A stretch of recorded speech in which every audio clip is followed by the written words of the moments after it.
ҳамасола баробари ба анҷом расонидани кишти тирамоҳӣ деҳқонону механизаторони ноҳияи ҷалолиддини балхӣ бо тайёрии ҳамаҷонибаи техникӣ ба кишти баҳорӣ омодагӣ мегиранд. хоҷагидорони пахтакори ноҳия мошинолоту техникаҳои соҳавиро таъмиру тармим карда ба санҷиши навбатии техникӣ гузоштаанд, ки дар он роҳбарияти вазорати кишоварзии ҷумҳурии Тоҷикистон, корхонаи воҳиди давлатии ҷумҳуриявии Тоҷик Агролизинг, масъулини мақомоти иҷроияи ҳокимияти давлатии вилояти Хатлон, ноҳияи ҷалолиддини балхӣ ва кишоварзону механизаторон иштирок намуданд. масъулин аз намоиши хати тайёри техникии се хоҷагии калонтарини тухмипарварии ноҳия Ниёз Муҳаммад Бегов, Сафар Ҷумаев ва хоҷагии деҳқонии ба номи Турахон Эсанқулов дидан намуданд. طبق اطلاع در این سه خوجگی طی چند سال اخیر تکنیکا و ماشینالات پیشرفته ساحه خریداری کرده شده، بازه مادی و تکنیکی آنها مستحکم گردانیده شده است. همین است که خوجگی های پختکار ناحیه جلالدین بلخی با دسترسی از تکنیک‌های ساحه در موسم کشت و کار زراعت ها به مشکلات دچار نمی‌گردند. خوجگی تخم پروری به نام نیاز محمد بگوف افتخار ناحیه در جاده پختکاری بوده، همساله با ذخیره خوش‌صفت چگید دیگر خوجگی های اطراف و ناحیه های ولایت را با تخمی های اعلی صفت تامین می‌سازد. از 1105 گکتار نقشه کشت پنبه‌دانه جماعت 900 گکتارش به خوجگی مذکور راست می‌گیرد. طبق اطلاع اهل زحمت خوجگی تخم پروری نیاز محمد بگوف با مقصد بلند برداشتن حاصلناکی و استفاده ثمرناک زمین در موسم جاری اقدام گرفتند که در مساحت بیش از 100 گکتار کشت پنبه‌دانه را با اصول معاصر زیر پلیونکا به راه مانند. این طرز کش امکان می‌دهد نمناکی خاک حفظ گردد، سبزش نهال بر وقت‌تر تامین شود،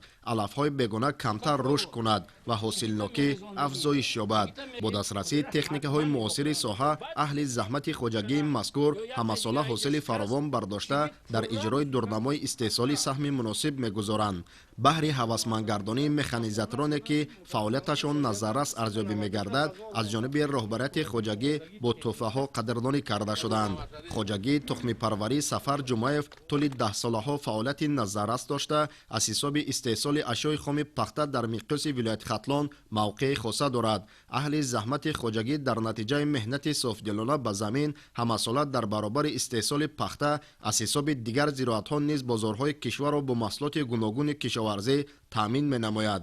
به خاطر سری وقت و خوش‌صفت انجام دادن معرکه کشت بهاری پنبه‌دانه، مسئولین خوجگی آمادگی جدی دیده تکنیک‌های موجوده را از تعمیر اساسی برآوردند. در خط تیاری تکنیکی امروزه مسئولین خوجگی ابراز داشتند که اکثر تکنیک‌های کاری طی سال‌های اخیر از جانب کارخانه واحد دولتی جمهوریوی تاجیک اگرالیزینگ خریداری گردیده موافق مطلب مکانیزاتوران میباشد. در ناحیه جلالدین بلخی زیاده از 630 عدد تکنیک‌های کشاورزی موجود میباشد که 80 عدد آنها تخم پوشک‌ها میباشند. از 80 تخم پوشک 14 تکنیک‌های تخم پوشک زیر پلیونکا موجود است. در ناحیه امسال طبق دورنمای سرریاست کشاورزی ولایت ختلان در میدان 9900 گکتار کشت پنبه‌دانه گذرانده می شود که از آنها 3400 گکتارش کشت پنبه‌دانه زیر پلیونکا در نظر داشته شده است.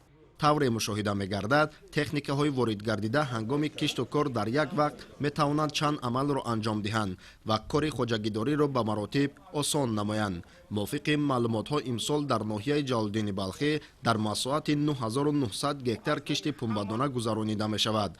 به این خاطر مکانیزاتوران و کشاورزان خوجگی دهقانی تورخان احسانقلوف نیز به این موسم آمادگی جدی دیده همه آن تکنیکا و ماشینالات کشت کننده را پره از تعمیر برآورده آماده کار نمودند. ضمن سنجش تکنیکی عالمان و متخصصان به مسئولین و دهقانان خوجگی تورخان احسانقلوف تاکید نمودند که در شدگار زمین‌های کشت دقت مخصوص ظاهر کرده بهر گرفتن حاصل فراوان از همه عامل‌های اگرتکنیکی وسیع استفاده نمایند. در آخر بهر هوسمند نمایی مکانیزاتوران و پیشصفان ساحه کشاورزی از جانب رهبران سه خوجگی کلانترین ناحیه خوجگی تخم پروری به نام نیاز محمد بگوف، سفر جمعیف و خوجگی دهقانی تورخان احسانقلوف که در استحصال پخته نتیجه‌های نظررس دارند با تحفه‌های مالیوی قدردانی کرده شدند. خدایداد رجب، دلیر شریف، ناحیه جلالدین بلخی برای برنامه اخبار.